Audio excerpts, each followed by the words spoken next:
LeadershipTraq, empowering leaders to live life on purpose. Today's guest, Coach John Wooden.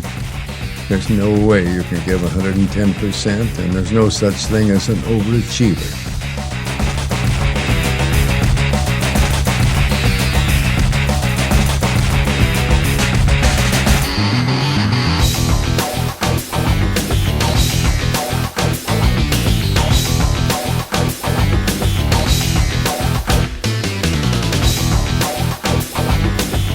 LeadershipTraq would like to welcome you as we spend the next half hour visiting with basketball's living legend, John Wooden. In his final 12 years at UCLA, his teams won a staggering total of 10 national championships. No other coach in history has won more than 4. He is the only individual to be elected to the College Basketball Hall of Fame as both a player and a coach. He is truly one of a kind, a genuine living legend. Yet it's not what Coach John Wooden has accomplished that is the measure of his greatness. It's how he achieved his success. LeadershipTraq would like to welcome you for the next half hour while we visit with basketball's living legend, John Wooden. Coach, thanks for being with us on our show today. You're very welcome. It's nice to be here. You've had a busy day already. We won't get into that, but let's start from the beginning. How did your family of origin influence your coaching success? Well, I think, as I've often said, parenting is the most important profession in the world, and I think I was very fortunate in my early days of learning many things from my father and mother that helped me shape the philosophy which I had in teaching years later. And there are many things along that line, but I believe more than anything else, it's the foundation that's set in your early years. What would you say would be one of the most important things that your father taught you? I think that possibly is never try to be better than somebody else. Always understand that you'll never know a thing that you don't learn from someone else, but never try to be better than somebody else, but never cease trying to be the best you could be. Yeah, I can remember him saying that that's under your control. The other isn't. And if you get too engrossed, involved, and concerned in regard to things that you have no control, it'll have a negative effect on the things over which you have or should have control. So focus on that over which you have maximum control, because you have limited control on those other areas. Correct. Coach, you talk a lot about truth and honesty. What role has truth played in your life?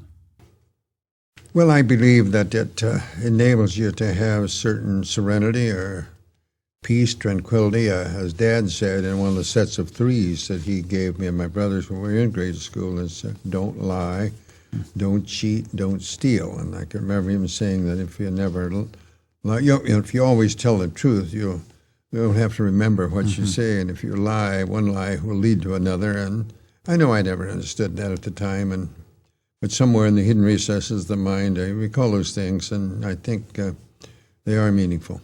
Mm-hmm. You also talk about another set of 3s: no whining, no complaining, no excuses. That's another set of 3 that Dad gave us, is don't whine, don't complain, don't make excuses. Just do the best you can, and no one can do more than that. Would you coach differently today than when you were coaching, and if so, how? Well, I don't think so. There might be some changes in techniques because of some of the rules that have been different from the time that I taught. But the basic thing, it isn't in getting best results. It isn't the fundamentals. It's how you work with others when it's in a group activity. And I believe that realizing that there's no progress without change, my basic philosophy, I don't believe would change hardly at all. Mm-hmm. You were a good basketball player, in fact, really good. What are some of the principles you learned as a player that have influenced your coaching style? Hard work, much as anything else, and get to the point where you enjoy what you're doing, but you must work hard at it. I think those eventually later became the cornerstones for my pyramid. We watched you for many years as the coach at UCLA, yet you referred to yourself as a teacher. What's the difference? In reality, there is no difference, in my opinion. All a coach is a teacher.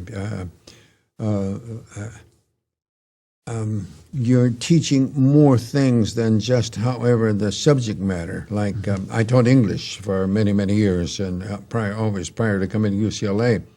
And you're teaching not quite the same things in the English classroom as you are on the basketball court or the baseball diamond or the football field or something, because there's other things you have to get across more that are extremely valuable. You're not working together so much in an English class, but you must be working together in some sport of that sort. So I think there's much to be attained and acquired from teaching activities in sports that you don't get in the classroom for teaching the solid subjects. But you learn that you must have a program, you must have a program that you follow, you must have a plan for each day's activities, just in the classroom or on the court, or whatever it might be.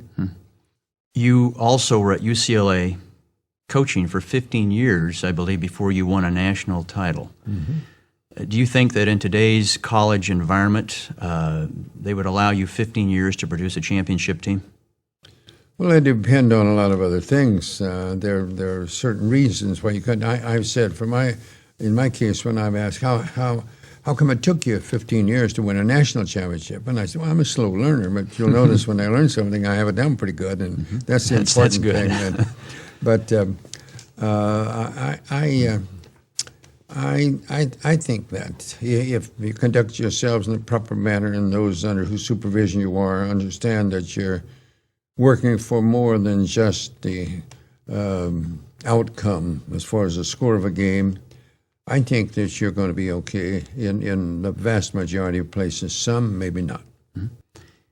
Based upon your pyramid of success, I want to throw out some words, not all of them, and you just comment on some of those words. Self-control. Keeping your emotions under control so that you'll be able to execute whatever you're doing near your own particular level of competency. Poise. Being yourself. I've coined my own definition of poise. It's just being yourself. Adaptability. Realizing that situations change and you must change according to the situation. Intentness. Keeping focused on your objective. Cooperation. Being considerate of others and know you're not alone in anything, that there's others with you in one way or another. And when you give, you receive. Skill. Being able to execute not only properly but quickly. Alertness. Being observing everything that's going on around about you and the things to do as well as the things not to do. What would you consider your greatest responsibility as a coach? I believe as time went by, maybe I didn't realize it so much in my earlier days, but as time went by, my great responsibility is to teach those under your supervision the value of an education, and to know that education is going to be very meaningful for all their lives, and sport is going to be meaningful for only a comparatively short part of their lives, and but they can help you in the other things that are going to be meaningful in the later years. But I believe that is the main responsibility of teaching your youngsters to be considerate of others and to know that hard work will bring desirable results, maybe within the limits of your own particular abilities. In your humble opinion, what would you consider as your greatest strength as a coach? I thought, but asked been that a number of times. I think that it's hard for a person to recognize and analyze their own weaknesses, but I believe one of my strengths was organization, being able to accomplish things in a minimum amount of time. I think others have said that too about me, and I sort of believe that was one of my strengths, and then getting my youngsters to work together for the welfare of the group rather than just individual statistics. I believe I was very successful in that. You coached a lot of years, and as a coach, what would you say was probably one of the most difficult decisions you ever had to make?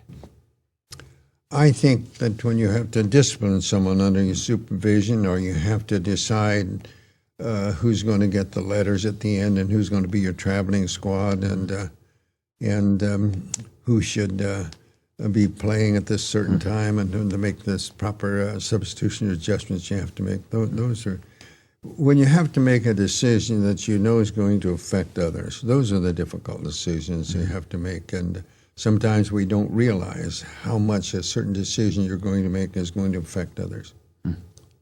As a coach, if you were to ask some of your former players, let's just say all of them, I know there's a lot of them, to describe you in one word, what do you think they would say? I hope they would say that I was very considerate of all of them. I hope they'd say that I loved them all, although there are many things they might have done that I didn't like. I'd hope they'd say that. But consistency might be one word?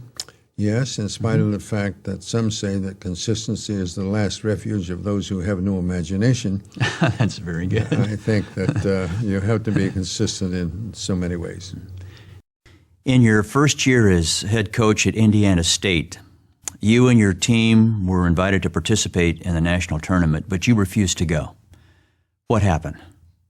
Well, I had one a colored player on my team, and they were not permitted to play in it at that particular time, so I refused to accept the invitation to play in it since he wasn't permitted to, even though he was probably on my traveling squad. He probably played the least amount of time of anyone on my team, but still he was with us all the time, and he was a part of the team, and I wouldn't go without him.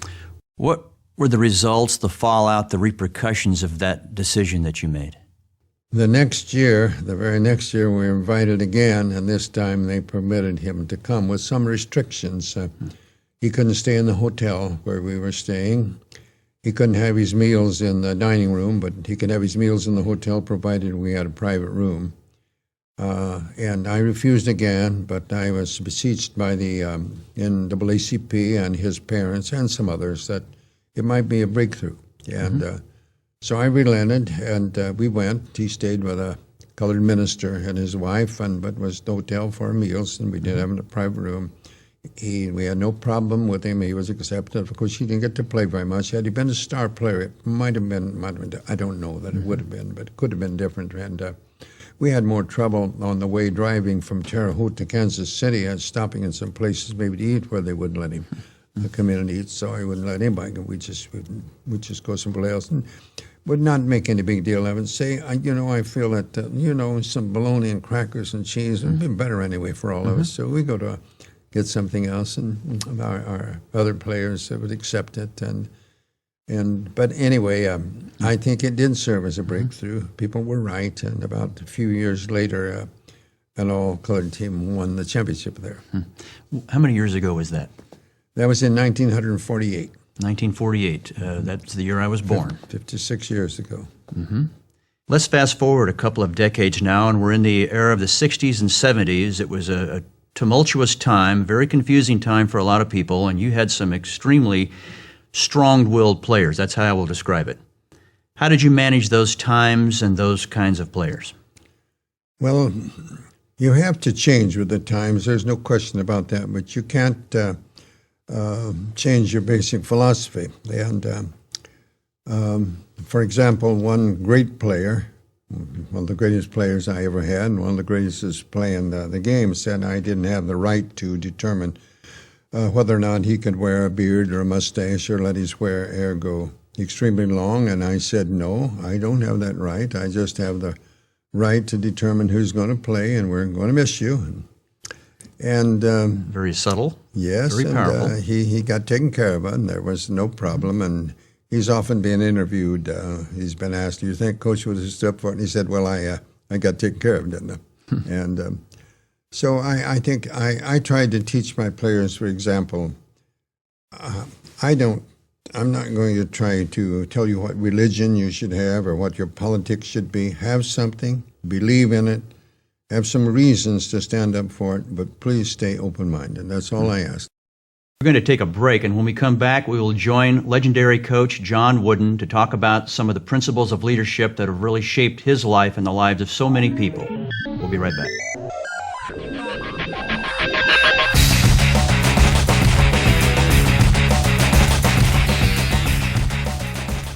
LeadershipTraq is a leadership development resource for leaders who want to grow their leadership ability and influence. The primary focus of our resource menu is self-leadership. If you're ready for the adventure, log on to LeadershipTraq.com. You'll find Leadership Traq Televised, a 30-minute interview with successful leaders who share what they've learned on their leadership journey. Leadership FAQs, a brief missive that provides insight into a myriad of leadership topics like change, teamwork, and conflict resolution. Leadership Traq is also available for on-site training and keynote events. Share the wealth of information with your entire team. Visit LeadershipTraq.com today. Empowering leaders to live life on purpose.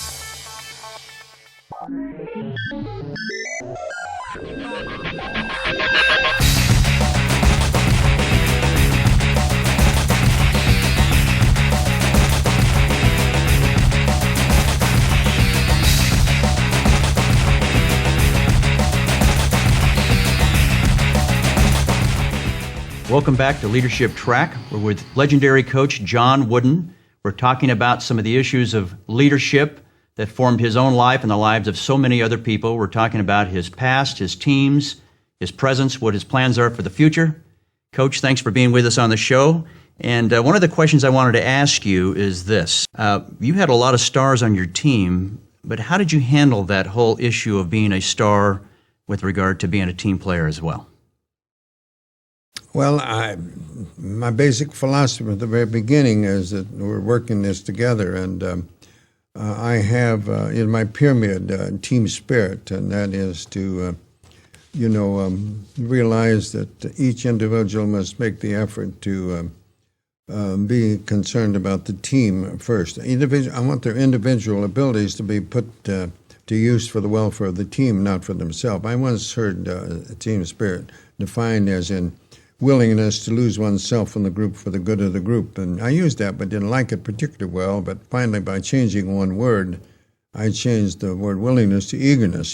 Sometimes we're willing to do something we really don't want to. And if we don't want to do it, you're not going to have the enthusiasm necessary to execute your own particular level of competency. I changed that to an eagerness, and I thought it worked a little better. And the best method you have of controlling that is the bench. They all like to play, and if they don't work together as a group and are playing two individuals, they put them on the bench, and they usually come around because they all like to play. You've achieved so many levels of success as a coach by anyone's standards. So how would you, John Wooden, define success? Well, I defined it in 1934 to try to help me become a better teacher. And I thought a lot of things about it, and I remembered what my father tried to teach about never trying to be better than somebody else, but always never cease trying to be the best you could be. And I remembered something that a high school professor had when we talked about success. And I ran across a very simple verse that said, "At God's footstool to confess, a poor soul knelt and bowed his head. I failed," he cried. "The Master said, thou didst thy best. That is success." And I believe that is true. And from those things, I define success in 1934 as peace of mind attained only through self-satisfaction in knowing you made the effort to do the best of which you're capable. And you're the only one who will know that. How would you comment on the phrase that some people use where you have to give 110%? I would say there's no way you can give 110%, and there's no such thing as an overachiever. No one ever did more than they're capable of doing, and 100% is perfection, so there's no way you can give 100%, 110%. And that's my feeling about it. And occasionally when I hear that, I it's sort of jokingly you want to tell them, "Oh, now how do you really give 110%, or how can you do something you're not able to do?" So that's my feeling. I also heard you say several years ago that we are all underachievers, just to varying degrees. Well, I think that's true. No one is perfect, but some don't do nearly what they're capable of doing, and it's a question of making the effort to do the best of which you're capable. Now, your players, and you had so many talented players, they accepted their roles, and in fact, they had no choice. They had to accept their role, and you insisted on discipline. What role has discipline played in your coaching success? Well, it's a very important role. That's what helps bring about team play. And it also helps bring about the improvement of the individual. They have to discipline themselves to work the way they should. They have to discipline themselves to do the things they should do that's going to enable them to execute near their level of competency. There's just no question it's extremely important in almost everything. How do you walk that fine line of being a disciplinarian without being portrayed as an ogre? Well, it's not easy. And there are those that are portrayed as an ogre that have been successful in the eyes of others, because too often success is determined in athletics by the final score. But I don't think that's necessarily the indication of success. I should put not a true indication of success. Maybe I should put that. But you take a coach like Lombardi and football, a great coach, no question, got great results about it, and but yet, like one of his players, a great player that he had, said, "Does Coach Lombardi treat you all the same?" And he said, "Oh yes, he does. He treats us all like dogs." And then there's a very, very successful and outstanding coach, and Bobby Knight, that you've all heard of, I'm sure, and got great results. But he's more of the driver. They're more of the dictator type. But you can get results in different ways. You have to be yourself. If we were interviewing Bobby Knight, we would have this chair glued to the floor. So it would stay put. Well, that's he's got a lot of style. Recognition on that. That's true. Given the opportunity, is there anything in your coaching career that you would do over if you had the opportunity to do it?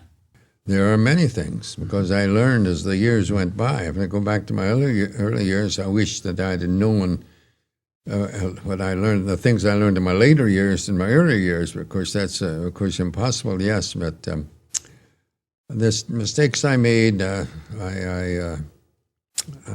were not of the heart, and I know that I made mistakes and. Some of the disciplines that I had to do in my early years, some of the rules that I had, that I didn't see a gray area. It was either this or that. Mm-hmm. And I think I made some mistakes in that. I learned from it and didn't make them again. But there are things of that sort that, had I known better, I wouldn't have done it, but I didn't. Your commitment to truth, again, they're very honest about who you are and what you've done, and not try to whitewash it. Those are great lessons to learn. Well, it's like anything else. Many things. A gambler, an alcoholic, they're diseases, but they can't be overcome unless you admit it and see it and be truthful about it. If you could say one thing to America's leaders today, and they're in so many different fields, corporations, but let's say the people leading our nation, but leaders in general, what would you say to them? Be open-minded. Be open-minded. That's right. That takes a person committed to the truth, though, to be open-minded. I would think so. Absolutely. Sometimes we don't listen enough, and we get too stubborn about some things. We just believe what someone said. Let me think. Of stubbornness we deprecate, firmness we condone. The former is my neighbor's trait, the latter is my own. But sometimes we don't recognize that. We've got to stay open-minded and always be learning. Why am I not surprised you had a poem for that as well? I don't know.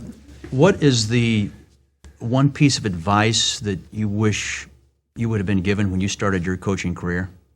Oh, I know there are many things. To say one piece of advice would be just impossible to pick out one, because I knew so little, and maybe thought I knew more than I did.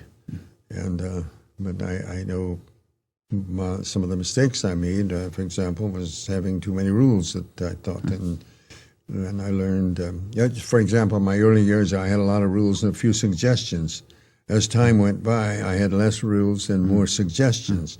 And I learned not to say what the penalty would be for a rule, because there can be different circumstances involving it, and for different individuals, the same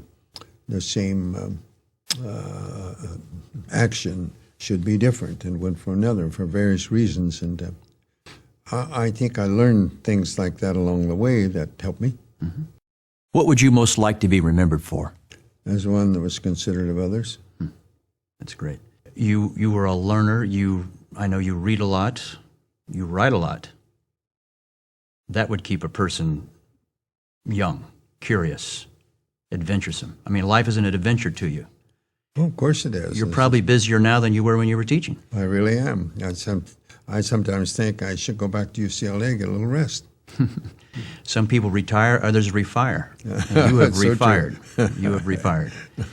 Now, the John R. Wooden course on leadership, which we're going to put up on the screen for folks, www.johnrwoodencourse.com.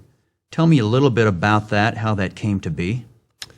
Well, Mr. Guerin could tell you a lot more about that than I do. Mm-hmm. But it's because of the fact that we visited and talked about how leadership in sports could also be applicable to business in various things. And Lynn, got to work on that and brought up many ideas. And I myself have learned from that. I believe it can be, which I didn't understand quite so much earlier. And I think the course is applicable to anyone in almost any profession. Coach, you've had such an impact on so many of us over the years. You've been a mentor to myself. I was a little kid watching you coach basketball, and we all wanted to be around you. We all wanted to get inside your head and figure out some of that good wisdom. I appreciate so much you being on this show, the impact you've had on countless, hundreds of thousands of people, and that's no exaggeration. It's been absolutely tremendous, and tomorrow you're 94 years of age. Correct. That is incredible. When I grow up, I want to be like you, and we would love to have you back on your 100th birthday, that is if I'm still around. We'd love to have you back. Thanks for being on our show today. It's been a pleasure to have you here, and thank you for joining us on LeadershipTraq. We'll see you next time.